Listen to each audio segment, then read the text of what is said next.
In the two previous videos, we found two slopes. The first slope we found was this slope right here. We had a function f of x is equal to x squared. And we found the slope at a certain instant. And that instant was at x equals 1.25. So we found the slope of the tangent line at that point, which looks something like that. And we noticed that the slope of this tangent line was m is equal to 2.5. And the other slope that we found was the slope of f of x equals x to the third. So f of x equals x to the third, which looks something like that. And we found the slope at x equals 2. So we found the slope right here. Again, what I mean by slope, again, the curve doesn't have a slope, right? So we have to find the slope of the tangent line at a given point. So we found the slope of this line right here at x equals 2, and we found that that was 12. And that was 12.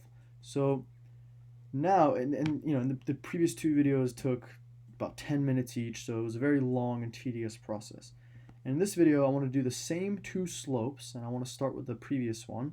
And essentially, I want to do them with the shortcut that I'm about to introduce. So let's start with the first one that we had, which was f of x equals x squared slope. So let's redraw that.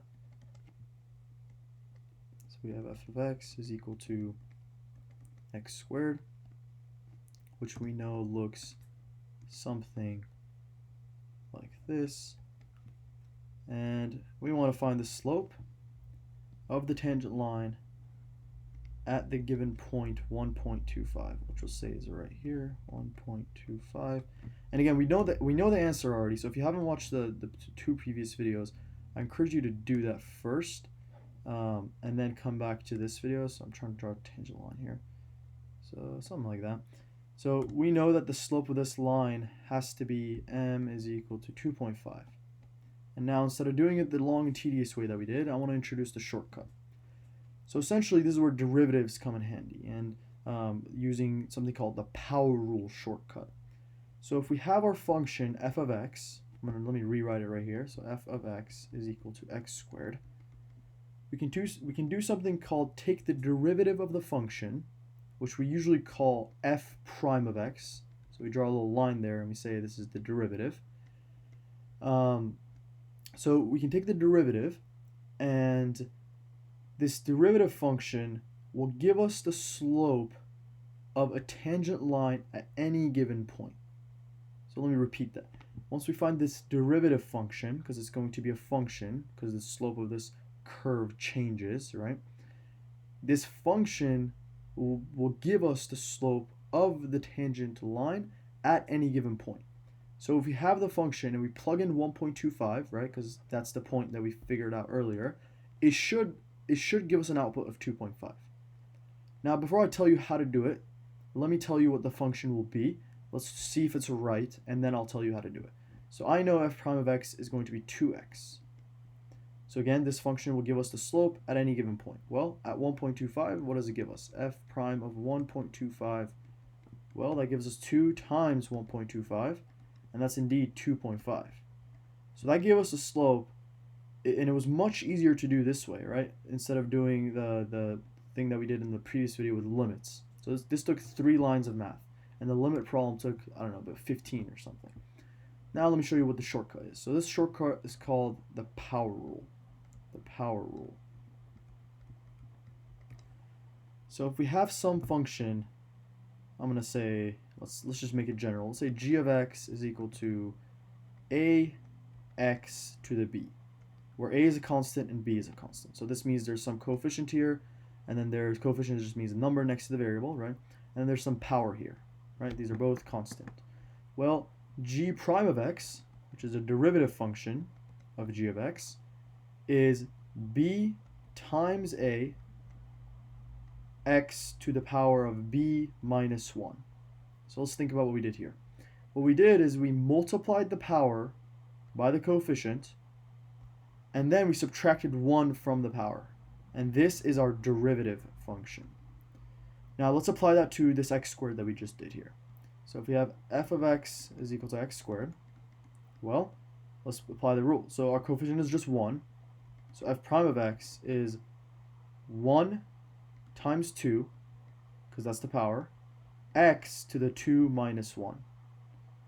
Well, this just becomes 2 times 1 is 2, so 2x to the 2 minus 1 is 1, to the 1, and we don't have to write that 1. So it's just f prime of x is equal to 2x. So with this shortcut, we were able to find the derivative function very easily. And then we evaluated it at 1.25 to figure out the slope of the tangent line, because that's what the derivative function gives us. So let's remember this power rule, and let's apply it to f of x equals x to the third. So let's redraw that curve that we had earlier.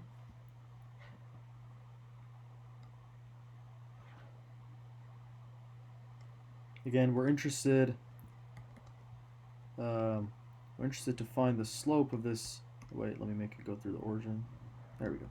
So we're interested to find the slope of this curve at this given point, which was x equals 2. So again, the slope of the tangent line.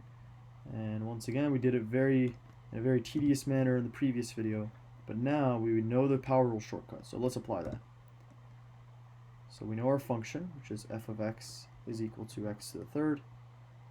And then we know our power rule. Let me just write that here in case you have not memorized it yet. We have g of x is equal to a x to the b. G prime of x, which is the derivative, is a times b x to the b minus 1. Alright, let's apply that to f of x equals x to the third.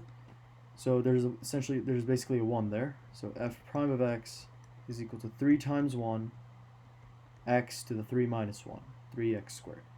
Now we want to figure out the slope at 2, and we already remember that it was m equals 12. So let's hope we get the same answer. Well, we can evaluate this derivative function, which gives us the slope at 2. So f prime of 2 is equal to 3 times 2 squared. This is f prime of 2 is equal to 3 times 2 squared is 4, so 3 times 4, which is indeed 12.